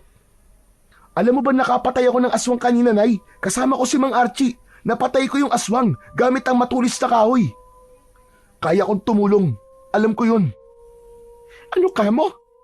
Totoo ba yan, Benjo? Nakapatay ka ng aswang? Oo, Nay. Hindi ko rin nga po inakalang magagawa ko yun pero nagawa ko. Kaya nating lumaban, mga kasama, maniwala kayo. Kaya gawin na natin to. Habang may panahon pa. Magtulungan tayong patayin ng mga aswang na yon. Hindi, anak. Hindi ko kayang isugal ang buhay mo. Ikaw na lang ang meron ako. Ikaw lang ang anak ko. Wag, anak. Wag. Huwag ka mag-alala, Marta. Hindi ko siya pababayaan. Kung siya man ang gagamitin natin pain, sisiguraduhin ko na ligtas siya. Pero paano kung di mo siya mailigtas, Archie? Paano kung mangyari sa kanya kinatatakutan ko? Huminga ng malalim si Benjo at hinarap ang kanyang ina. Nahihayaan mo na ako, kaya ko to. Hindi na ako bata. Hindi na ako minor de edad. Para hindi makapagdesisyon para sa sarili ko. Ito ang gusto kong gawin, Nay. Hindi lang para sa akin, kundi para sa baryo natin. Kung hindi tayo kikilos ngayon, mas marami pa ang peperwisyoin ng mga aswang na yun. Hindi tayo matatahimik. Umiyak si Aling Marta at napaupo habang hawak ang dibdib. Anak! Anak, wag naman! Lumapit si Benjo at niyakap ang kanyang ina. Nay, magtiwala kayo sa akin, gagawin ko to. Hindi lang dahil anak mo ko, kundi dahil parte ako ng baryong to. Sa huli, wala nang nasabi si Aling Marta. Ang mga tao'y nanahimik. Ramdam ang bigat ng desisyon ni Benjo. Isa itong sakripisyo na hindi basta-basta. Ngunit sa kanyang tapang, unti-unti nilang nakita ang pag-asa na maaaring matapos na ang pananalasa ng mga aswang. Lumipas ang ilang araw, ang baryo ay bumuo ng konkretong plano kung paano nila mahuhuli ang mga aswang. Gaya na napagkasunduan, si Benjo ang magsisilbing pain. Bagamat mabigat para sa kanyang ina ito, yun lang ang nakikita nilang paraan para mapilitang lumabas ang mga halimaw mula sa kanilang pinagtataguan. Dumating ang pinakahinihintay nilang gabi. Si Kapitan Iking ay may dalang itak. Ang mga kasama nilang mga kababaryo ay may dalang mga sibat, buntot pagi, itak at iba pang mga sandata. Ang ilan ay may dalang krus, asin, bawang na nakasabit sa leeg. Hawak naman ni Archie ang kanyang sagradong punyal at nakasabit pa rin sa kanyang leeg ang kanyang medalyon. Tumungo na sila sa gubat. Si Benjo ang pumuesto sa gitna ng mga nagtataasang puno at ang iba nagtago sa likod ng matataas na damo. Kinakabahan si Benjo. Ramdam niya ang mabilis na tibok ng kanyang puso, pero pinipilit niyang maging matatag. Sa isip niya, hindi na siya pwedeng umatras. Inihanda na lamang niya ang kanyang sarili. Tahimik ang paligid nung una, ngunit makalipas ang ilang minuto, nagsimula ng mag-iba ang simoy ng hangin. May kakaibang amoy, mapanghi, mabaho, at parabang amoy ng nabubulok na karne. Sunod nilang narinig ang mga kakaibang kaluskos sa paligid, mga yabag na papalapit at mga ungol na parabang galing sa ilalim ng lupa. Napalunok si Benjo. Pinagpapawisan na siya ng malapot. Maya-maya pa ay nagsimula ng umalingaw-ngaw ang alulong ng mga aswang. Malakas at talagang nakapangingilabot. Ilang sandali mula sa kung saan ay biglang lumabas ang tatlong aswang. Dahan-dahan silang lumapit kay Benjo, ngunit bago pa man sila tuluyang makalapit, agad nang pumagitna si Mang Archie. Hawak nito ang punyal at mabilis na itinapat ito sa medalyon at umusal ng orasyon. Agad itong lumiwanag at ang sinag ng medalyon ay tumama sa talim ng punyal. Gumawa ito ng liwanag na mula sa refleksyon ng medalyon at ng punyal. Tumama ito sa isang aswang. Nagsisisigaw ang halimaw. Hawak ang sarili nitong dibdib. Ilang sandali lang yun. Tapos ay natunaw na ito at naging abo. Nagngit-ngit ang dalawang halimaw na natira. Ang isa ay naging isandambuhalang aso. Umalulong ng napakalakas at ang isa naman ay nagkaroon ng malapad na pakpak. Ngunit bago pa ito makalipad, isang tali ang agad na sumilo sa aswang at sa kabilang dulo ng tali, naroon ang kapitan at sa isang mabilis na paglusob, lumitaw ang mga tao sa paligid at agad na sinugod ang mga aswang. Sumirit ang dugo kasunod ng matinding sigaw. At gaya ng una, ilang sandali lang, natunaw ang mga ito at naging abo. Tahimik ang sumunod na sandali. Tanging hingal at pagod ng mga tao ang naririnig. Wala na ba? Tapos na ba? Hindi ko alam, Benjo. Pero malalaman natin mamaya kung tapos na ba talaga. Pero may gusto lang sana akong sabihin. Walancho, napahanga mo ako ha. Matapang ka. Magaling, Benjo. Pabalik na sana sila sa baryo, pero bigla silang tumigil nang may marinig na malakas na alulong mula sa di kalayuan. Sandali lang. Magsipaganda kayo mga kasama. May paparating pang ibang kalaban. Mula sa dilim ay lumitaw ang isang napakalaking nilalang. Higit itong mas mataas at mas matipuno kaysa sa mga nauna nilang nakalaban. Ang balat nito ay kulay abo. Mahaba ang kuko na tila bakal sa tigas. Kasunod nito, ang apat niyang alagad. Mga hangal, pinatay niyo ang aking mga alagad. Ngayon, pagbabayaran niyo ng buhay niyo ang inyong ginawa. Ang tigas naman ang mukha mo. Eh di ba kayo naman ang nauna? Pinapatay niyo ang kabuhayan ng mga tao sa baryo namin. Pinapatay niyo mga hayop namin. Tapos kami pa magbabayad. Naningil lang kami dahil yun ang dapat. At ano ang sisigilin mo, tanda? Kami ang mas nakatataas sa inyo. Wala kayong karapatan na adlangan ang lahi namin. At kayo, pagkain lang namin kayo. Tama ng kayabangan mong hayop ka. Matagal na kitang hinahanap. At ngayon nagpakita ka na. Sisiguraduhin ko na ito na ang magiging katapusan mo. Katapusan ko? Hangal, hindi porket may medalyon ka, ay magyayabang ka na sa harapan ko. Hindi mo alam ang tunay kong lakas at kapangyarihan. Tumigil ka! Hindi kami natatakot sa inyo! Lahat ng ginawa niyo sa baryo namin, pagbabayaran niyo! Pinatay niyo ang baboy namin! Kailangan niyo magbayad! Matapang ka bata ka. Pues, kung kamatayan ang hiling nyo, ibibigay ko sa inyo ang inyong kahilingan. Napaatras ng konti ang mga tao dahil sa banta ng pinuno ng mga aswang. Ngunit pumagitna na sa kanila ang kanilang kapitan. Mga kababaryo, huwag kayong matakot. Huwag kayong panghinaan ng loob. Tandaan nyo, nasa panig natin ang kabutihan. At ang kabutihan kailanman hindi nagagapi ng anumang uri ng kasamaan. Hangal, ang dami mo sinasabi.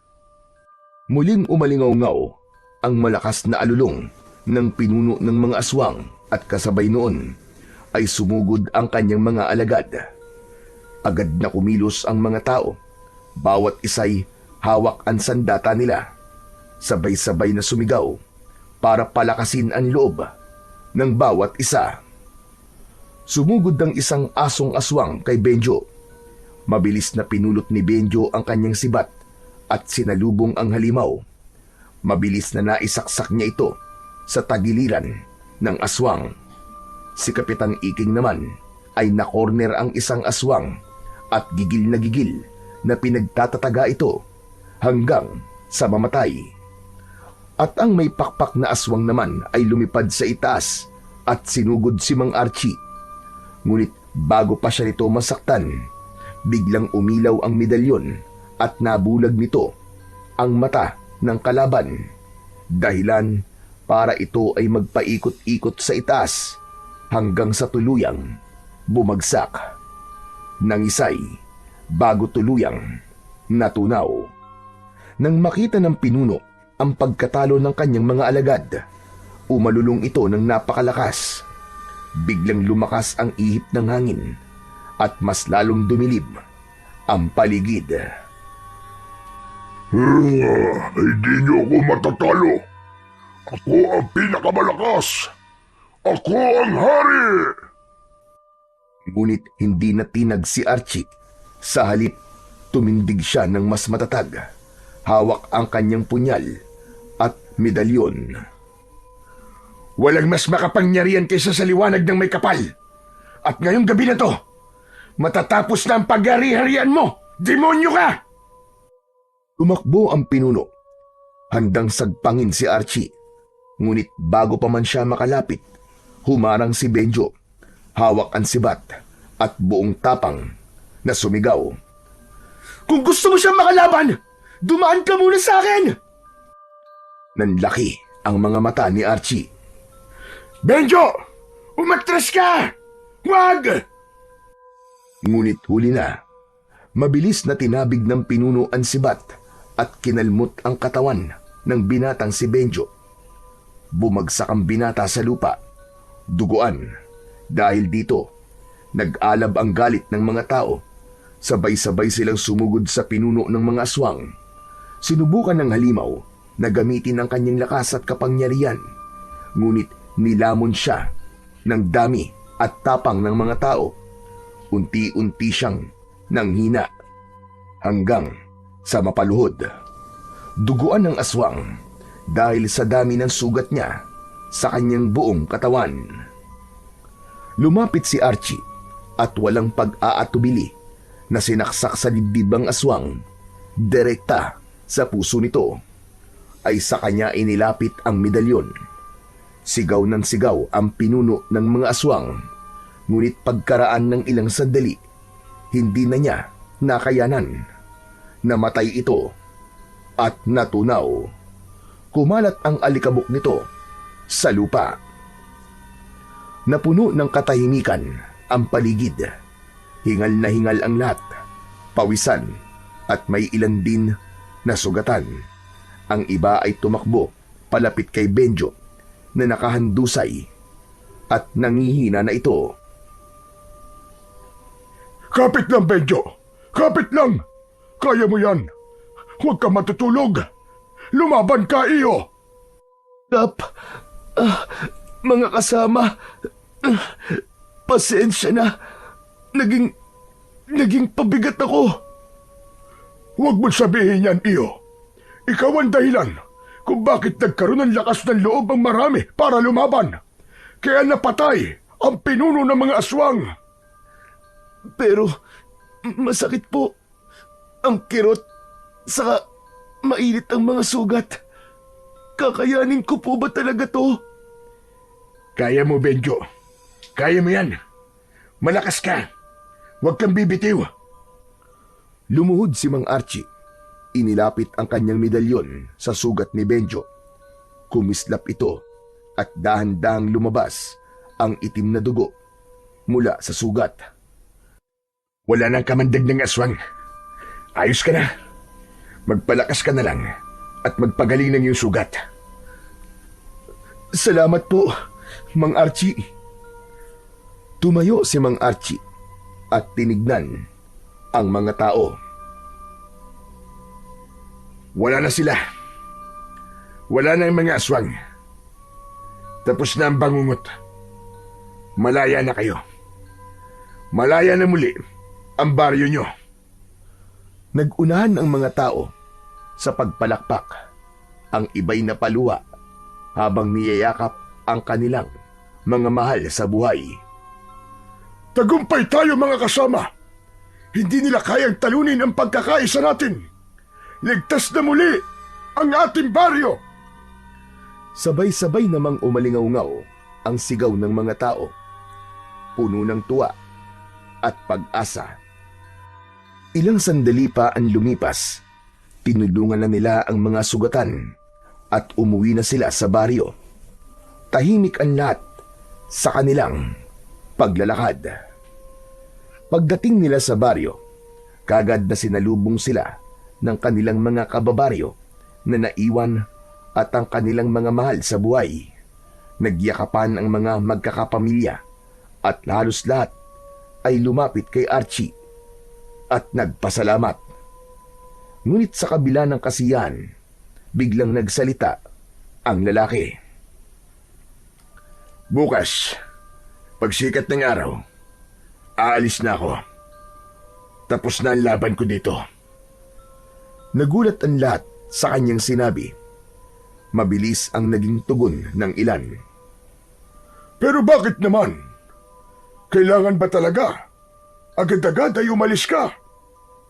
Kaya nga naman, pwede ka namang dito na tumira sa baryo namin, Archie. Tama si Nanay, Mang Archie. Dito ka na lang tumira. Sandaling natahimik si Mang Archie. Pinagmasdan niya ang muka ng bawat isa. Napangiti siya at sa unang pagkakataon ay ramdam niya ang tunay na pagtanggap mula sa mga tao. Hindi na sila nagdududa. Hindi na siya pinag-iisipan ng masama. Hindi na panganib ang tingin sa kanya. Sa halip, ang mga mata nila ay puno ng pasasalamat at pagtitiwala. Salamat. Salamat sa inyong lahat, mga kasama. Pero hindi pa dito nagtatapos ang laban ko. Hanggat may aswang na gumagala, hanggat may mga taong nalalagay sa panganib, kailangan ko magpatuloy. Hindi ako maaaring manatili sa isang lugar lamang. Tahimik ang lahat. Mabigat ang kanilang dibdib sa naging desisyon ng lalaki. Pero tinanggap nila yon. Masumanga sila sa angking dedikasyon nito sa kanyang mga gawain. Ang dating estranghero na kanilang kinatatakutan at gustong itaboy. Ngayon sa mga mata nila, isa na itong bayani at tunay na tagapagtanggol. Lumapit si Archie at niyakap ng maigpit si Kapitan Iking. Kapitan Iking, maraming salamat po sa lahat. Sana, ipagpatuloy mo ang maganda mong pamumuno sa baryo na to. Gabayan mo silang lahat. Oo, Archie. Gagawin ko yun. Maraming salamat din sa lahat ng tulong mo. Hindi ka namin makakalimutan. Pagkatapos, nilapitan niya si Benjo. Inabot niya rito ang isang maliit na agimat na nakatali sa pulang sinulid. Teka, ano po ito, Mang Archie? Ang bagay na yan ay isang agimat, Benjo. Sa'yo na yan, dahil napahanga mo ko sa angkin mong katapangan. Ito ang tanda ng paghanga at tiwala ko sa'yo. Magagamit mo ang bagay na to sa pagtatanggol mo dito sa baryo nyo. Hindi ko alam kung magkikita pa tayo ulit. Pero sana nga, muli ko kayong makasama. Kayong lahat. Napangiti ang binata habang hawak ang agimat na ibinigay sa kanya ni Mang Archie. Itinapat niya yon sa kanyang dibdib. Salamat po. Promise, hindi ko ay bibiguin, Mang Archie. Gagamitin ko po to para protektahan silang lahat. Magaling. Maging matatag kayo. Ang lakas nyo ay nasa pagkakaisa. Huwag kayong matakot. At higit sa lahat, alalahanin nyo, hindi lahat ng nilalang na mukhang kaaway ay kaaway nga. Sana matuto na kayo na huwag agad manguhusga ng iba. Nangako ang mga tao na susundin nila ang lahat ng habilin ni Mang Archie. At mula noon, naging inspirasyon si Mang Archie sa buong baryo. Madalas ikwento ng matatanda sa mga bata ang kanyang ginawa, kung paano niya hinarap ang panganib na walang pag-aalinlangan at kung paano niya itinuro sa kanila na ang tunay na lakas nila ay ang kanilang pagkakaisa. Nagkaroon ng pagbabago sa kanilang pamumuhay. Ang mga kabataan ay natutong magtulungan at ang mga matatanda naman naging mas bukas sa pakikinig at pag-unawa. Hindi na sila mabilis na mangusga ng kapwa.